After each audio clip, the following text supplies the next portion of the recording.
전도는 영광과 고난의 협주곡이다라는 제목으로 말씀을 생각해 보겠습니다. 전도를 할 때 복음 전도는 항상 양면성이 있습니다. 복음이 바르게 전파되는 곳에는 은혜와 영광이 나타납니다. 하지만 다른 한편으로는 고통과 고난도 따라오게 된다는 겁니다. 복음을 중심으로 은혜와 고난, 영광과 고통이라는 이중성이 같이 온다라는 겁니다. 때를 얻든지 못 얻든지 늘 복음과 함께 살았던 바울의 삶과 사역을 보면 그 내용을 우리가 확인해 볼 수 있습니다. 오늘 본문은 바울과 그 일행들이 루스드라에서 겪었던 사건을 말씀해 주는 그런 내용입니다. 여기에 한 사람이 소개되는데 8절에 보면 루스드라에 발을 쓰지 못하는 한 사람이 앉아 있는데 나면서 걷지 못하게 되어 걸어본 적이 없는 자라, 그렇게 말합니다. 그런 그가 바울이 전하는 복음을 소개받게 되고, 그리고 바울이 전하는 복음을 들으면서 믿음을 갖기 시작합니다. 바울이 그를 보니까 그에게서 구원 얻을 만한 그런 믿음을 발견하게 됩니다. 그래서 이것을 시작으로 치유 사건이 일어나는데, 이 사건의 전체 그림이 성경에 고스란히 기록되어 있습니다. 그런데 10절에 보면 바울이 큰 소리로 이르되 내 발로 바로 일어서라 하니 그 사람이 일어나 걷는지라, 그렇게 말합니다. 그러니까 그 사람, 바울이 보니까 그 사람에게 구원 얻을 만한 믿음이 있었는데, 그 구원 얻을 만한 믿음을 보고 바울이 그 사람을 향해서 일어서라 했더니 그 사람이 걷지 못하던 사람이 이제 일어나 걷게 되었다는 겁니다. 신약 성경에서 말하는 구원이라는 단어, 구원이라는 개념은 우리를 죄에서 구원받는 그런 구원의 의미도 있지만, 신약 성경에서 구원이라는 의미는 좀 넓은 의미로 사용될 때가 있습니다. 그러니까 구원이라는 의미가 죄에서 우리가 거듭나는 것도 구원이라는 표현도 쓰지만, 오늘 본문과 같은 이런 쪽에서는 건강이 회복되는 것, 몸이 아픈 사람이 몸이 회복되는 것, 그리고 어려움에 빠졌던 사람이 어려움에서 건짐을 받는 것, 그것도 구원이라는 용어를 쓴다는 겁니다. 이 사람에게 지금 구원 얻을 만한 믿음은 하나님께서 내 병을 고쳐주겠다라고 하는 그런 믿음입니다. 그래서 하나님과 영적인 화해라는 그런 의미도 그 깊숙한 부분에 포함되지만, 그러나 육신이 온전케 되는 일, 그 내용을 지금 구원이라는 단어로 이 사람에게 적용하고 있습니다. 나면서부터 걷지 못하던 자가 기적처럼 일어나게 되었습니다. 이것을 보았던 군중들이 충격을 먹었습니다.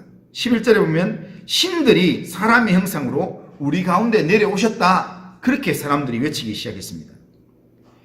정말 이 충격적인 사건을 경험했던 사람들은 제사장과 함께 소와 화환을 가지고 와서 이 바울과 바나바 앞에서 제사를 드리려고 했습니다. 신이라고, 제우스나 헤르메스라고 이야기하면서 그리스 신화에 나오는 그런 신이라고 이야기하면서 그렇게 제사를 드리려고 했습니다. 그러자 바나바와 바울이 14절에 15절에 보면 두 사도 바나바와 바울이 듣고 옷을 찢고 무리 가운데 뛰어들어가서 소리질러 이르되 여러분이여 어찌하여 이러한 일을 하느냐, 우리도 여러분과 같은 성정을 가진 사람이라, 그렇게 이야기합니다. 복음의 능력이 강력하게 나타날 때 우리가 취해야 될 자세를 이 바울과 바나바가 가르쳐 주는 겁니다. 복음의 능력이 강력히 나타나면 거기에 영광이 나타납니다. 그런데 영광이 나타날 때 우리가 어떻게 해야 되는가? 우리가 그 영광에 도취돼 가지고 마치 내가 있는 내 삶의 자리가 마치 이렇게 내가 만들어낸 상황인 것처럼, 내가 누려도 되는 상황인 것처럼 그렇게 착각을 하게 되면 시험에 빠지게 됩니다. 마귀는 우리를 핍박만 하는 게 아니라, 우리는 늘 언제나 복음의 사람으로 살아갈 때 마귀는 우리를 핍박만 한다고 생각하지만, 실제로 마귀는 핍박만 하는 게 아니라 지금 심각한 장애를 안고 있는 사람이 벌떡 일어나자 이 순간을 놓치지 않고 마귀는 지금 교묘하게 이 상황을 이용한다는 겁니다. 사도들이 사람들에게 최고의 추앙을 받고 존경을 받게 함으로써 이런 일종의 개인 숭배가 일어나도록 만드는 겁니다. 그러니까 사도들을 신으로 숭배하면서 거기에 엎드리도록, 그러니까 하나님은 온데간데 없고 사도만 남도록 그렇게 만든다는 겁니다.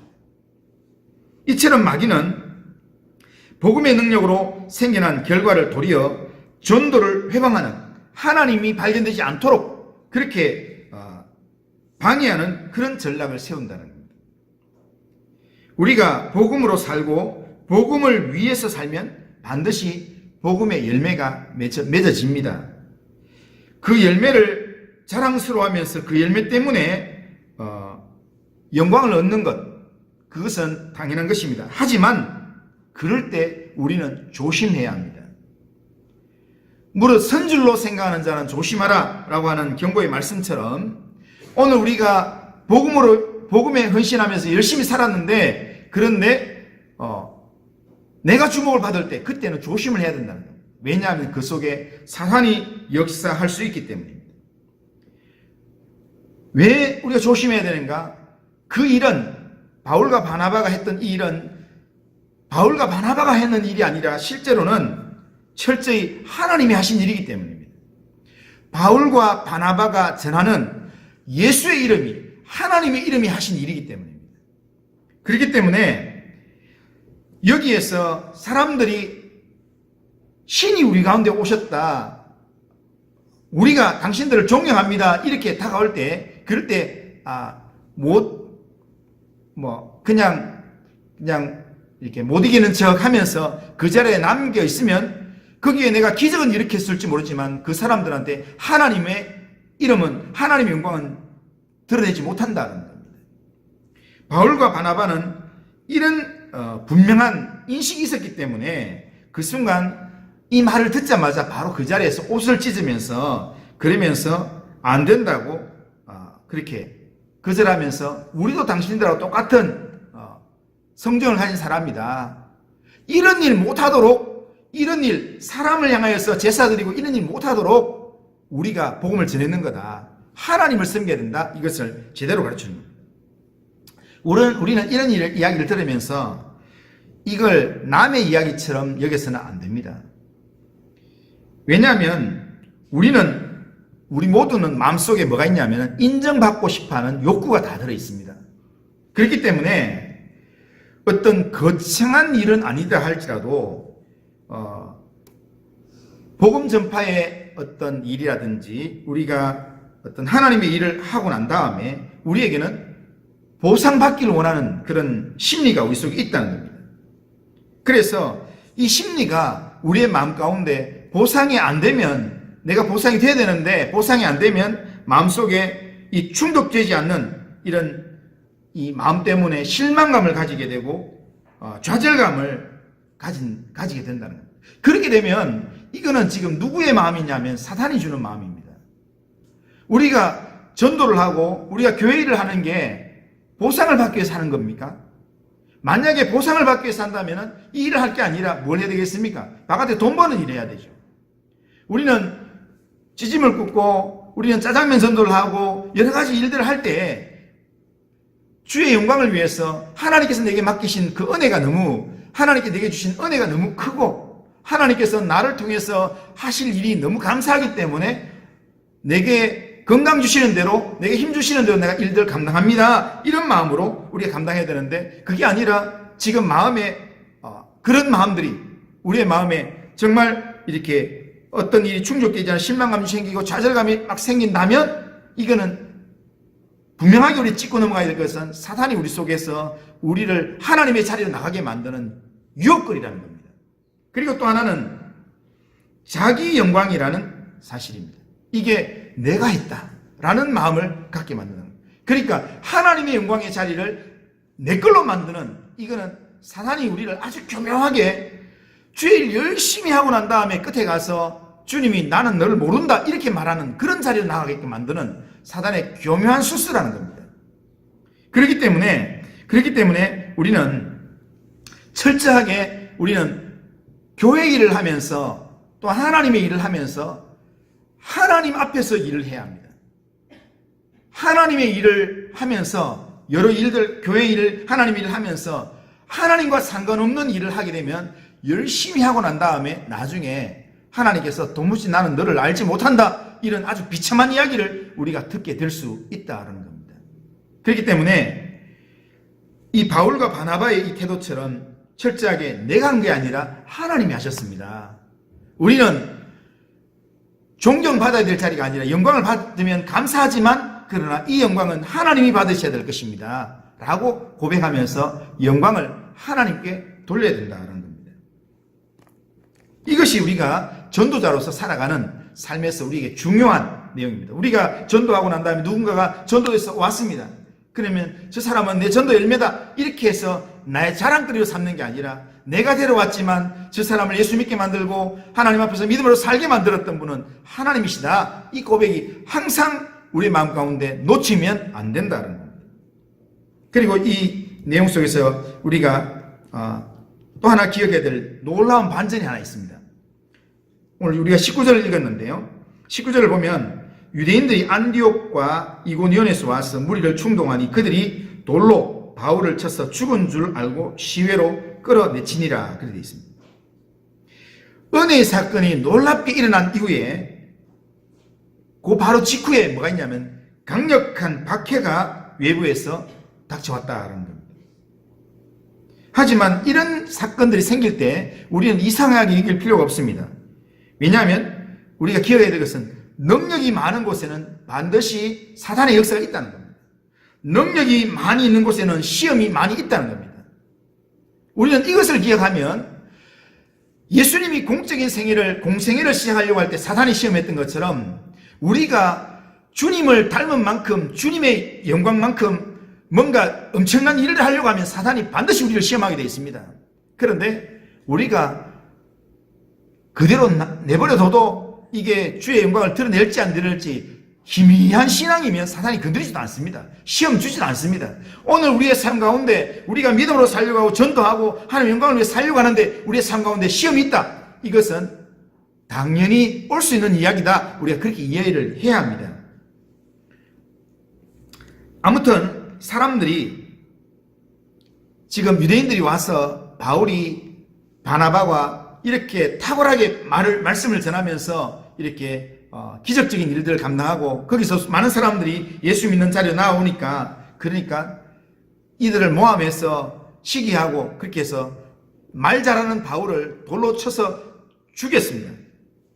그래서 죽었다고 생각해 성 밖으로 버렸습니다. 자, 돌이 날아와서 지금 머리를 칠 때 바울이 아마도 스데반이 죽는 장면을 떠올렸을 것입니다. 왜냐하면 스데반이 돌에 맞아 순교할 때 그 자리에 스데반을 돌로 치는 대표자로서 책임자로서 그곳에 있었던 사람이 바울이었기 때문입니다. 자기가 그렇게 믿음의 사람을 돌로 치는 바로 그 장면의 대상이 자기가 되어서 지금 자기가 돌에 맞아서 죽어가고 있습니다. 이처럼 영광의 장면과 고난의 장면은 항상 이렇게 반복되어서 경험되어진다는 사실입니다. 바울이 사람들에 의해서 돌에 맞아 죽었습니다. 이미 죽은 몸이나 다를 바 없는 바울을 주위의 사람들에게 시켜서 바깥에 버렸습니다. 그런데 바울이 버려진 그곳에 제자들이 와서 바울을 둘러섰을 때 또 한 번 놀라운 일들이 일어납니다. 바울이 벌떡 일어난 것입니다. 여기에 우리 읽지 않았지만 20절에 보면 바울이 제자들이 둘러섰을 때에 바울이 일어나 이렇게 되어 있습니다. 일어나라는 단어, 일어나 이 단어는 평범한 단어가 아닙니다. 신약에서 예수님께서 부활하셨다 하셨을 때 예수님의 부활을 설명할 때 사용되었던 단어가 바로 일어나라는 이 단어입니다. 그러니까 왜 요 단어를 썼는가 하면 지금 바울이 돌에 맞아서 사람들이 죽은 줄로 생각했다라고 하는 제자들이나 지금 이 유대인들이나 다른 모든 사람들이 다 죽었다고 생각할 만큼 바울이 돌에 맞아서 아주 처참하게 그렇게 죽음을 경험했다는 겁니다. 그런데 그 바울이 죽음의 권세를 깨고 부활하신 예수님처럼 일어났다는 겁니다. 그러니까 죽은 자가 일어나는 그 내용처럼 그것을 경험했을 때 사람들이 얼마나 충격받았겠습니까? 제자들이 얼마나 충격받았겠습니까? 지금 그 앞에 안전뱅이가 평생 한 번도 걷지 못한 자가 일어나서 일어나는 그것과는 비교가 되지 않는 하나님의 영광스러운 일들이 일어났다는 겁니다. 하나님은 우리에게 은혜를 주신 뒤에 바로 고난을 주실 만큼 하나님은 크신 분이고 자유로우신 분입니다. 우리는 충성의 대가로 보상을 바라고 수고의 대가로 위로를 받아야 된다고 우리는 스스로 생각하고 그렇게 또한 우리의 생각을 그렇게 고정관념으로 하지만 하나님은 우리에게 빚진 분이 아닙니다. 우리가 생각하는데 무조건 이렇게 응답해야 될 분이 아니라는 겁니다. 하나님이 하나님일 수 있도록 우리도 뒤로 물러서서 영광과 고난의 양면성을 우리가 볼 수 있어야 합니다.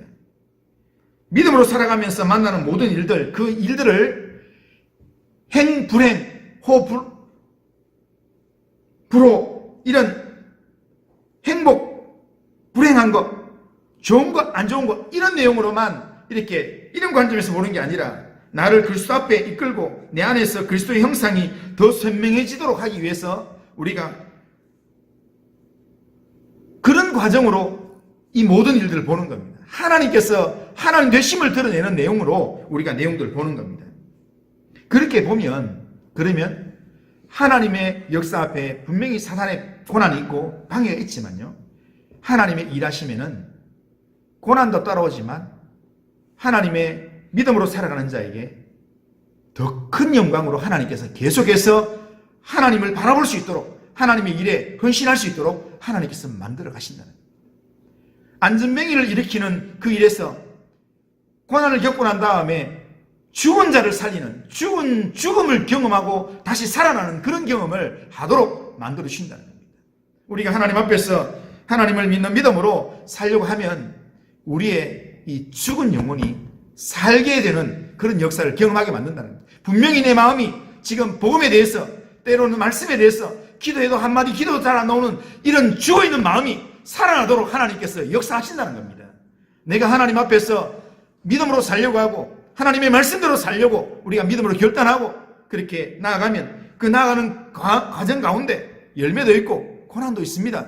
그러나 그것 때문에 시험 들지 아니하고 그것 때문에 뒤처지지 아니하고 오직 하나님의 하나님 되심을 우리가 볼 수 있도록 드러내는 믿음의 삶을 결단하면서 나아갈 때 우리의 삶에는 더 큰 하나님의 은혜가 우리의 삶 가운데 드러나게 된다는 겁니다. 우리가 이해하고 우리가 복음을 전하는 일에 영광도 있고 고난도 있다는 이 양면성을 잘 이해하면서 어떤 상황에서도 시험 들지 않아야 합니다.